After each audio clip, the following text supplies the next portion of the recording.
مجھے یاد ہے وہ منظر جب میں روس گیا ہوا تھا، تو روس کے اندر وہاں ایک علاقہ ہے داغستان کہلاتا ہے، اور اس کے اندر یہ وہی علاقہ ہے جس میں کوہ قاف بھی واقع ہے۔ کوہ قاف آپ نے سب لوگوں نے نام سن رکھا ہوگا، کوہ قاف کا بچپن سے اس کے بارے میں پتہ نہیں کیا کیا مشہور ہیں، کوہ قاف کے جنات اور پریاں اور خدا جانے، لیکن وہ تو سب داستانیں ہیں، لیکن واقعی حقیقی کوہ قاف۔ تو جب میں وہاں پر دورہ کر رہا تھا تو وہاں کے علماء نے، وہ علماء جنہوں نے ان حالات میں علم حاصل کیا، انہوں نے ایک بڑا اجتماع رکھا۔ کوہ قاف کی چوٹی پر ایک بستی تھی، وہاں پر انہوں نے ایک بڑا اجتماع رکھا اور مجھے دعوت دی، اور ساتھ میں یہ بھی کہ میں خطاب کروں اور ان سے کچھ گزارشات پیش کروں۔ تو میں جب وہاں پہنچا، رات کو عشاء کی نماز کے بعد اجتماع تھا، 14ویں رات کا چاند تھا اور کوہ قاف کا عجیب منظر تھا، اور اس میں وہاں پر بہت بڑا تقریباً ایسا ہی اجتماع ہوگا جیسا اس وقت ہے، تقریباً اتنا بڑا اجتماع۔ تو قبل اس کے کہ میں خطاب کروں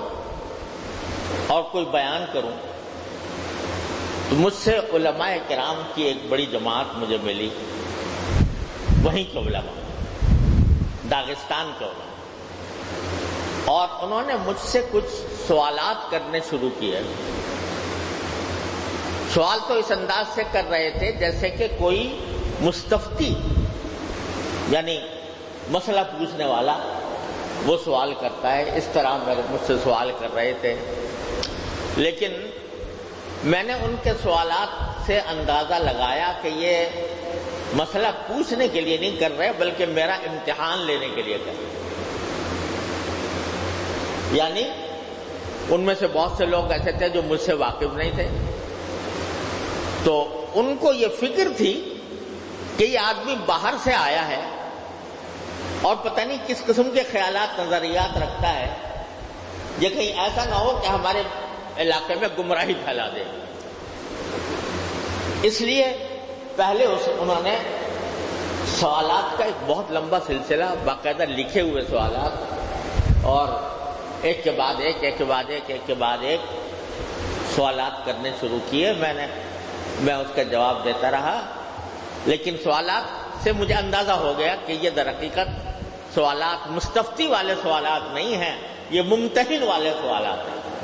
یہ دیکھنے کے لیے کہ یہ آدمی صحیح نظریات، صحیح خیالات رکھتا ہے کہ نہیں۔ یعنی ان کا مقصد یہ تھا کہ اگر کوئی گڑبڑ ہے اس کے نظریات میں اور اس کے افکار میں کوئی گڑبڑ ہے تو پھر اس کو بات کرنے کا موقع نہیں دینا چاہیے تاکہ اسے گمراہی نہ پھیلے۔ لیکن جب میں نے سب سوالات کے جواب دے دیے تو وہ بڑے خوش ہوئے اور گلے ملے، اور پھر وہ اپنا کتابوں کا ذخیرہ لے کر آئے۔ انہوں نے دکھایا کہ دیکھو یہ جلالین ہے، یہ شرح وقایہ ہے، یہ فلاں کتاب ہے، یہ ہم نے اس جبر و استبداد کے دور میں جبکہ قرآن کریم رکھنا بھی جرم تھا، ان کتابوں کو ہم نے تہخانوں کے اندر چھپا چھپا کر ان کی حفاظت کی ہے۔ ان کے ورق جو ہیں وہ زمانے کی گردش سے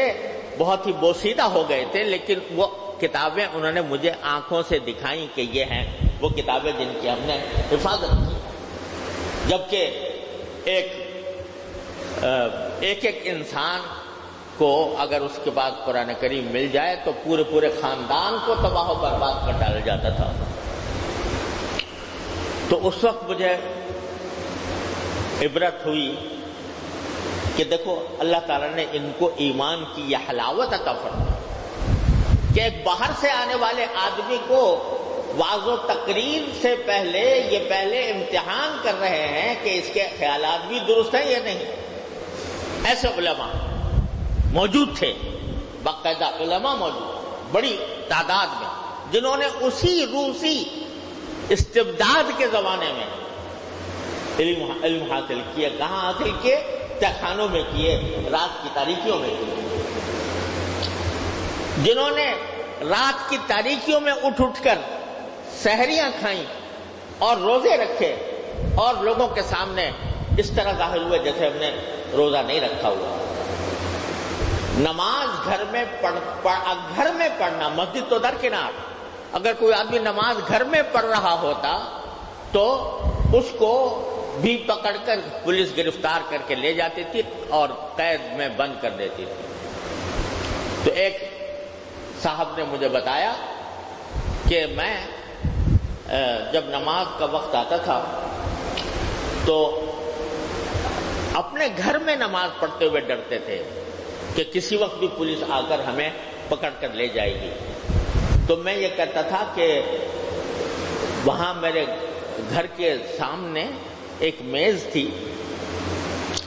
تو گھر کے دروازے میں، جہاں گھر کا دروازہ ہے، میز تھی، تو وہاں پر میں چائے تیار کر کے وہاں پر رکھ دیتا تھا، چائے اور اس کی پیالیاں اور ایک آدھ کرسی وہاں ڈال دیتا تھا اور اپنے لڑکے کو کھڑا کرتا تھا دروازے پر کہ میں ذرا نماز اندر جا کے پڑھ رہا ہوں، اگر کوئی پولیس والا یا کوئی آدمی آئے اور میرے بارے میں پوچھے تو ان سے کہنا کہ یہ چائے رکھ کے گئے ہیں ابھی، اور ابھی چائے پینے کے لیے یہاں پر رکھ کر گئے ہیں، تھوڑی دیر کے اندر ابھی آتے ہیں، آپ تشریف رکھیں، اندر پہنچ جائیں گے. اتنی دیر میں جا کر میں نماز اندر جا کے پڑھتا تھا. اور پھر بعض اوقات باقی لوگ آ جاتے تھے تو وہ میرا بیٹا کہتا تھا کہ چائے رکھی ہوئی ہے، چائے پینے کے لیے وہ ابھی تھوڑی دیر میں آتے ہیں تو آپ سے مل لیں گے. اس طرح انہوں نے اپنے دین کی، ایمان کی، نمازوں کی حفاظت کی. اللہ تبارک و تعالیٰ نے ان کو یہ توفیق عطا فرمائی کہ اس میں داخل ہو گیا فالذین ہاجروا